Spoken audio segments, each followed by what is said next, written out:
Hari ni Muhyiddin Yassin turun juga padan muka hampa. PN, lain kali jangan nak meratip sana sini. Buat perhimpunan sana sini. Turun Anwar. Duk meratip tak habis-habis. Tapi hari ini Allah dah balikkan dekat hampa punya pemimpin Muhyiddin Yassin turun hari ni. Muhyiddin Yassin dah letak jawatan sebagai pengerusi Perikatan Nasional. Yang pertama. Yang kedua, Azmin Ali, pengerusi Perikatan Nasional Selangor dan Setiausaha Agong pun letak jawatan. Yang ketiga, pengerusi Perikatan Nasional Johor pun letak jawatan. Semua turun. Hancur. Ini rentetan krisis politik di negeri Perlis. Masing-masing tak puas hati. Negeri kecil ni, hampa Melayu sama Melayu boleh bergaduh. Macam ni ke nak jaga negara? Macam ni ke nak memerintah negara yang besar lagi? Apa cerita? Nasib baik tak ada DAP. Kalau ada DAP, hampa kata ini semua salah DAP. Aduh, hai. Tapi bila kita tengok balik krisis politik di negeri Perlis, memang ada usaha pengkhianatan untuk jatuhkan Menteri Besar Negeri Perlis. Adun Bersatu tarik sokongan, Adun PAS tarik sokongan terhadap MB Perlis. Tapi kalau kita tengok dengan teliti, apa Muhyiddin Yassin buat? Kenapa Muhyiddin Yassin tak ambil tindakan terhadap Adun Bersatu tersebut? Sebab ini satu pengkhianatan. PAS tidak menyokong pun. Dia ambil tindakan terhadap Adun PAS tu. Ambil tindakan terus.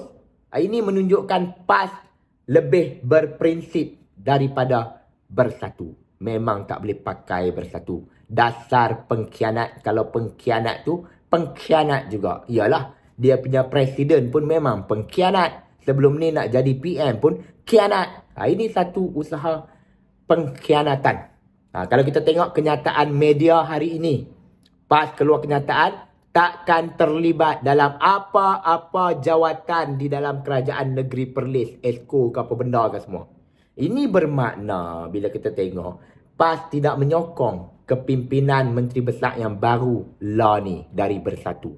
Itulah kata mereka ni asyik fikir kuasa fikir hampa punya sendiri. Hampa ni memang penting diri sendiri, tak fikir pasal rakyat. Lebih baik aku cerita pasal rakyat lah daripada cerita pasal politik duk berebut kuasa ni. Tambah pula Bersatu, geng-geng SD ni. Memang aku menyampah gila tak habis-habis SD.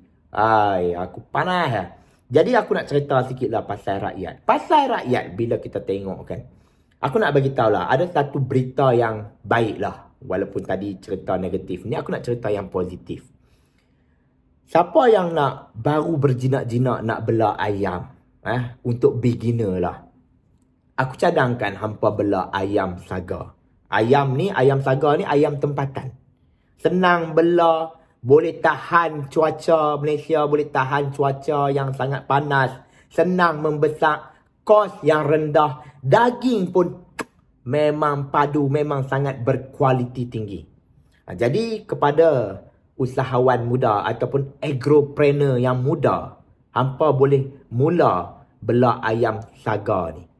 Yang berminat boleh mula bela ayam saga ni. Tambah pula kalau hampa join agropreneur next generasi, insya-Allah hampa boleh dapat bantuan dan sokongan lebih banyak lagi untuk hampa terus berjaya di dalam bidang penternakan, di dalam bidang agropreneur ni.